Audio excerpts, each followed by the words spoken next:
Kenny, can you hear me okay there? I hear you good. Thank you.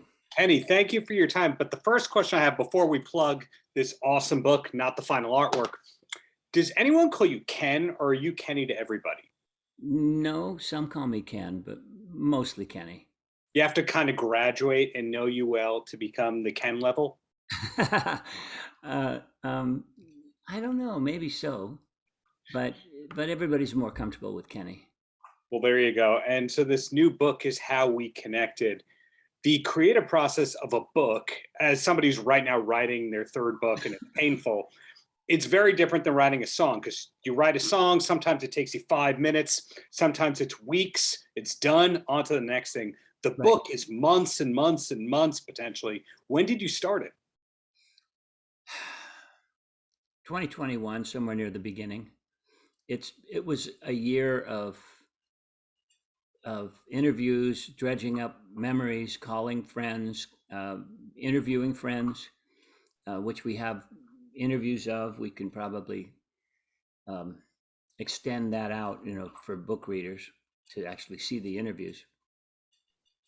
And then finally to try and start putting stuff on paper, which took a whole lot longer in a way. So a very unique creative process where you actually have to look back. Did you fully enjoy that looking back or like 60% enjoy the looking back? I said to him later on, I said, the process of writing this book is part deposition, part part therapy, Yeah, because you have to really go, and he'll say, well, why did you do that? And I suddenly have to think about, well, why did I do that? Why did I jump out of that van with those kids and go to that folk club in Pasadena? right. What was it? It was some voice inside of me going, get the fuck out of here. These are not your people. And I had to react to it in a way that is very unlike me to say, just pull over here, I'm getting out. But, that was that era. And the process of writing this book, also, he would say to me, Jason would go, well, I understand you're explaining this as a spiritual concept for you, but you contradicted it in the last chapter we worked on, where you said you did it because you wanted the money or something. And I was like, well, fuck, I don't have to be consistent. It's like sometimes yes, sometimes no. It was a rude awakening on a number of levels. And then how much to write about my ex-wives, how Right. much would I put in there? How much and we all get along, we're all on peaceful terms now. Mhm. Well, that is my ex-wife one and I, and my ex-wife two and I, but not ex-wife one and two. But we all, It's not the Rod Stewart dynamic where you see the four ex-wives next to each other. not this one, no. um, that how much do I write about it, and how much do I let them in on it before I send it to the printer? Yeah. So I sent them both their chapters and got their input, and anything that I felt would start World War III, I pulled out. Well, having done that much work on it, a lot of people really, really put the power down for that first book going, hey, we got a couple hundred pages. Let's set that aside because this is a 2-book deal. Therefore, we have enough good leftovers paired with what happened in the last few years. We got another book. In your case, could there be another book if you were happy with the results of this one? Nah, not in this way. I mean, I told every story I could remember. Oh, Yeah, it's all in there. And um, is there more information in the future? Well, we have to see what the future brings. in the case of Don Rickles, his first book was really his story, and the well kind of ran dry for the second book. So the second book was him just writing letters to people throughout history, like it's him writing a letter to President Lincoln. So Uh, maybe you could do that. You could write letters to co-writers. that's an interesting idea. No, that's horrible. Don't even appease that one. But besides this memoir and doing all the media behind it, you're also doing some shows live, in support of it, where you're doing an intimate evening of stories and songs.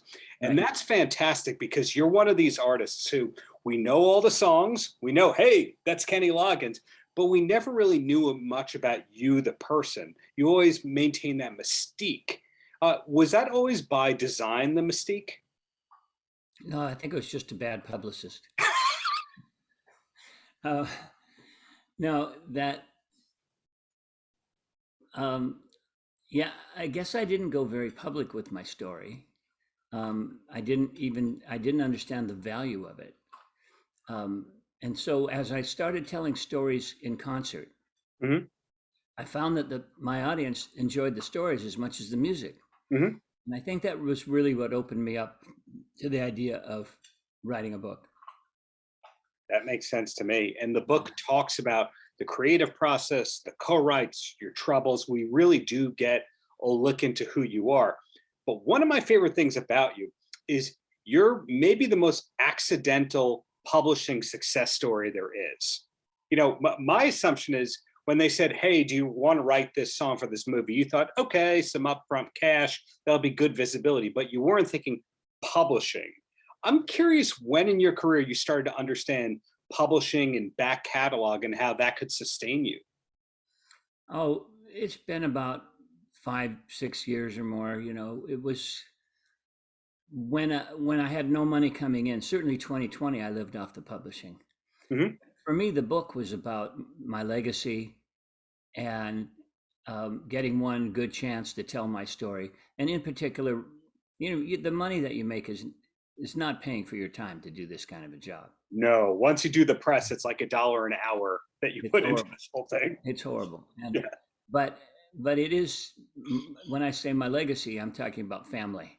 You yeah. could, what was Dad doing while I was growing up, and and the different ways that I relate to them throughout their lives, and that they relate to me. So for me, it was more like a family piece that I just wanted to get out there so that they would have another level of understanding. What happened to Dad and Mom? What happened to how did Dad become a star? Why did I feel like he wasn't home for periods of time? All that Willie Loman stuff. Well, I've got three quick topics questions, and then I'm going to let you go because the whole world wants to speak to Kenny Loggins today. That cannot be denied. And the first one is, with the number of songs that you've put out over the years, it's not 20. It's a lot of music. But for you to put out a song, around how many songs were written to get there? Is it like one for every three, or is it one for one? Usually one for one. That I will file on it. We write the song and then I'll file it down and maybe dump a section or add a section, like Conviction of the Heart. One with the Earth with the Sky was written the next day. But they usually come out of a one day of writing, and then we demo it and then fine tune the demo. You can see, like a song like I Gotta Try, which Michael McDonald and I wrote together, his approach versus my approach. Right. Um, I heard it as a more aggressive Four Tops kind of approach, and his was much more laid back, like maybe 5 years before that era.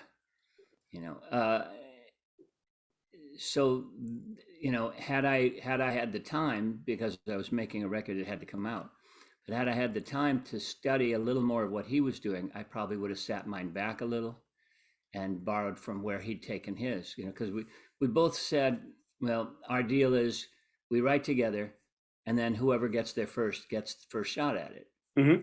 So there was a little bit of a race to get it and captured the way I imagined it. And I would have loved the ultimate result to be more of a combination of the two approaches, because I wish Michael's had been a little more aggressive, and I wish mine had been a little more laid back. Hmm. So, that would be an easy thing to create once we see it in the lens. Well, that smoothness flows into my second of three here. And that's, I'm sure you don't like hearing the term yacht rock, but I'm curious when it went from being, that is the dumbest thing I've ever heard, to, oh, you know what? it's fine. It's okay. Let the people laugh. And it's a Sirius XM channel and it keeps my name out there. Like, when exactly did that happen? I stopped hating Yacht When Rock. I accepted Yacht Rock, well, certainly before Daryl Hall did. Yeah. I just saw it. My kids came and showed it to me on the internet originally, and I thought it was pretty stupid. But I could see that there was some humor in that, and and but I didn't expect it to continue to actually become a genre of its own. And I think looking back on it, I always say we didn't realize we were creating a new genre. We were following that that spark that was definitely R&B derived, Yeah. and to lean more into a jazzier R&B stuff. And as I got closer to that, then I'm working with a lot of the New York guys, Hmm. Steve Gadd, Eric Gale, Bob James, that they lay it down completely different. And it's not Footloose back then. Right. It's Heart to Heart. It's something simpler. I had Bob James and I wrote the chorus of Heart to Heart, but we didn't have a verse. And to answer your question, a couple weeks later, we got in to LA, and I went over to Michael's, showed him what I had, and I said, just start free forming verses. What do you got? And one of the very first things, within 10 minutes, he had that dun dun dun dun dun dun dun dun, which is very Michael. It's very Yeah. that bluesy Ray Charles era.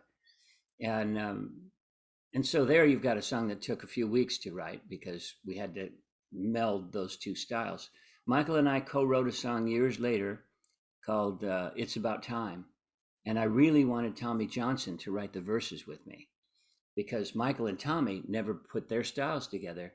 But Hmm. I can hear that Tommy is influenced by an era of rock and roll that's just almost right next to where Michael's influenced by. Tommy's more Aretha Franklin and Michael's more Ray Charles Hmm. or Four Tops. And I thought I'd love to be the guy to get these two writers to meld something that would be different from anything else. But Tommy wasn't open to that at the time. The last thing before I let you go here, you said Pasadena before, you said Michael McDonald. The book I'm solely writing is about David Lee Roth, and Michael co-wrote I'll Wait, which was on the Van Halen album 1984, and that was because the Ted Templeman connection. Uh-huh. You almost work with Van Halen in any facet because you were 1 degree removed in that whole world. That's funny. I'd never thought of it that way. No, because Roth was at Pasadena City College, right? Yes. You spent some time there. Um, no, I think my take on them was they were trying really hard to be Led Zeppelin, and that was not the direction that I was going in. I loved some of the stuff, but I was not imagining that I would ever be in Led Zeppelin. You never know. But the bottom line is thank you for the many years of great music. Your name is said regularly in this household all the time. The only Loggins you need is Kenny, etc. Whatever it is, Right, keep up right. all the greatness. Thank you for your time. All right, thank you. Paltrocast.